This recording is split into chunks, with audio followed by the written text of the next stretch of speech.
It was very sad. Thank you, Turner.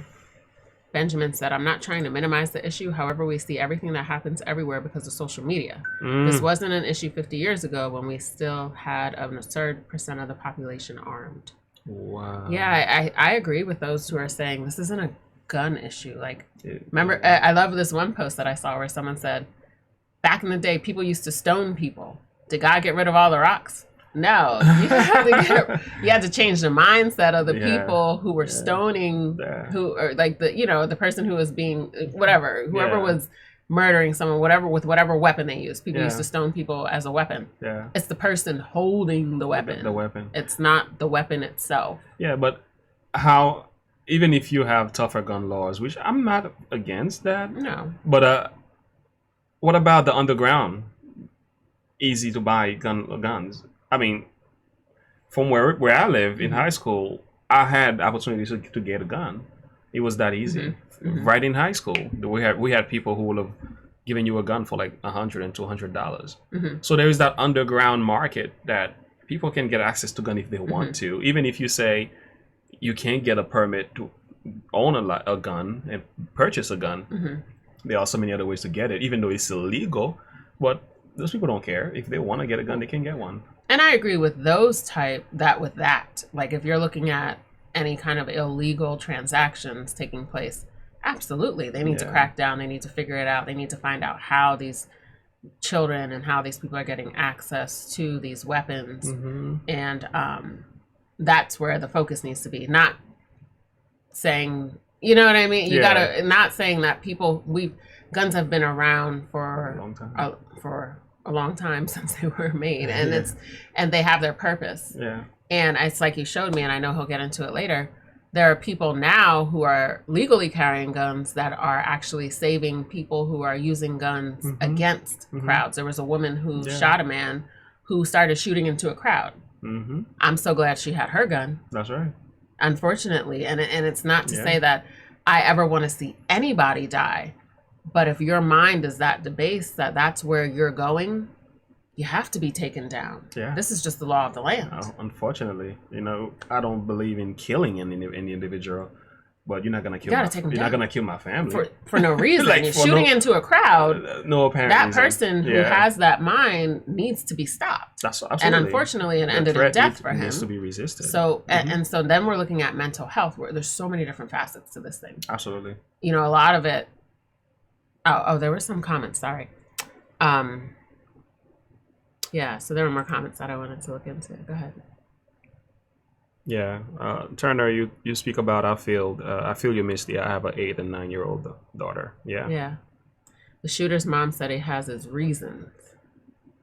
You know, Really? I'm was, sure he certainly does, but what was any of it? could it be justified? There's no justification for something like that. His reason was definitely his mind was he Debased. debased his mind. Yeah. You can't even, there's no excuse. Mm. Think about children that survived, you know, and that was what was saying to someone. I was saying to someone before, like for the rest of their lives, now they're going to have to deal with this mental tragedy and this crisis of, that's what I was telling my friend, like now they survived. They survived seeing their best friend, the person who they played with. And this is why, oh my gosh, like it's such a heartbreaking. hard conversation because Could you imagine what this child's with the trauma and the fear or this child the PTSD that follows? yeah. Hmm. Can you imagine it? There's so many things. A child cover themselves in blood to pretend to be dead. Wow. And that's terrible. Yeah, exactly, Turner. Criminals don't care about gun laws. That's why they are called criminals. Benjamin made a good point, and this is what it's so hard to say because it shouts conspiracy in so many ways, but I hear you. There was news, for example, of a Buffalo shooting that the shooter was in touch with federal agents. I believe some, not even saying most of these, are intentional and weaponized to be politicized. And when you look at that and you think that that is even a possibility of how the system could work just to be able to create that division, to create that fear, to create that divide, to create that political fight about gun laws as we're coming upon, what is it? Voting, what are we coming upon? Elections and all those things, that they would actually use these types of behaviors and activities. But it's true. Yeah. This is what they do. They incite anger, fear, hostility, and division. And to think that they would even begin to allow weapons to come through to people who they know have a debased mindset, who they know would use it in such a way. But when you think about the COVID lockdowns, and the role that they play, I was going to say that on the minds of many young, not being able to go out, nature, the fear mongering of the future, many regulations that were very inhumane. You can see how that plays a significant role on the young. And one of the things that the other shooter that shot the people at the supermarket, the one that was really racist, supposedly, he was saying that he was online for 2 years and not being out in nature, connecting with people, not socializing. So that lack of man-to-man accountability, friendship was missing. So you become, you literally become this thing. Literally, it's easily to be manipulated and turn into something that you're not. Especially when you lack, when you have friends and people around you who care about you, they can tell you otherwise. When you don't have that accountability, what tends to happen, you become a law unto yourself, and you do things your own way. No, who dare to stop me? You have your own thinking. And if you go on the media, you get to select the medias you want to watch. You get to watch the movies you want to watch. You get to hear the things that appeals to you. So nobody tells you anything that is really constructive, that is really going to help you to realize, hey, boy, whatever you're thinking, you can't keep going that direction. So all that played a significant role in his mental illness and the decision that followed. And I think we need to take these things into considerations as well. When you're saying that, I've been talking about this for a while. Do you see what's the most interesting, the most intense, the most popular shows on TV? Law and Order, Criminal Minds, right? So when you have these children at home, they're not watching TV shows that are uplifting and elevating. They're not watching things of that nature. They're watching what's intense, what keeps you wanting more, what has your mind trying to figure out and fine tune, like who's going to do what next. And these are all like criminal activity. They're criminal. I mean, Law and Order, every single show that I've seen over the past couple of years, it's based on rape, a rape case. They're all rape cases. Victims, this was a victim of rape. We have a serial rapist. It's all rape. It's all murder and rape. And one girl got out and she was able, so they could track him down. But it's all that. And so what are they picking up to do? The media plays a significant role. So what are they doing? Well, look at our movies. Many of them are saturated with crime, and the good guy wins in the end. So what is everyone trying to do? Figure out how the bad guy can actually win. That's how my mind would work. Yeah. Right? And so the other thing is, look at the video games. What video games are fun? You have to kill. You have to overpower. Maybe the sports games. When I say fun, I mean I mean what kind of content? Decent content. Yeah, decent content. But the vast majority of them, I was at my little brother's house and I was looking at the game for face value. I was like, oh my goodness, this is not good. Yeah. It was just purely evil. And I'm like, if you consume that level of stuff, eventually it oozes out of you.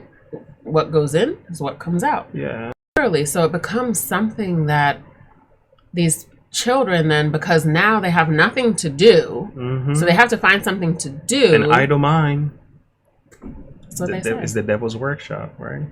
So when they find something to do, what are they going to do? Figure out, what can I do? I'm bored. I'm not happy. I don't have any friends. Apparently this young man was he making posts about doing things of something? Something was said. I think the one before had posted, but this one I'm not sure how much. But still, I heard it was triggered with the fact he didn't pass his class, and his grandma was talking to him, and he got upset with her and shot her in the face, and then he went on a spree. Yeah, there was something that about the elementary class. Someone might know in here where they updated. Um, the question, Mr. Issa, the question I've been trying to answer is the social media platforms can almost instantly ban someone for saying something they don't agree with, but someone posts multiple times that they're going to commit great acts of violence and nothing happens at any time. No contact. Yes, that's what I was, that's exactly That where I is was a going. I'm good pretty point. sure that that is what I saw, that he had been posting like this type of content where Yeah. he should be looked into more. Like mental health really, really matters. Yeah. And it people is don't take it as serious as they should. They should. It is considered a disease. It is a disease that needs to be identified. It needs to be addressed, especially when you're looking at young people, because of what we were just talking about last night. And I know you've done a lot of brain videos on the brain, but people under the age of 25 make decisions based off of their feelings. That's right. They make judgments and they move and make action, do actions. Anything they do, it's not based on reason and judgment, cause and effect. No, it's how am I feeling in this moment, and what do I want to feel in this moment. That's right. So he wanted to feel like he was in power and control and get rid of everyone who said anything negative to him. I mean, I can't speak in that respect, but just by his actions, Can tell. it's a control. It's whatever it was a feeling, because anyone with a right mindset would think cause to effect and say, I'm not going to do this because of all the people who are going to be affected by it, including myself. Yeah. You're reasoning correctly. So not having that, and I'm glad you emphasize on the fact that making decisions, and I think that's going to be another important part of our discussion here. How do we make right decisions as well? The factors that are influencing our decisions and stuff like that, and all of that. And you gave a really good word yesterday about the importance of really channeling thoughts, perception, frontal lobe, in your limbic system. Not making decision based on the way you feel primarily, but what's happening, like the algorithm, like going back to Tom McDonald, the algorithm, the system, it appeals to the emotion. It appeals a lot more to the emotion than the intellect. So, and as a result, we have trouble, in the world. So, yeah. So I want to watch this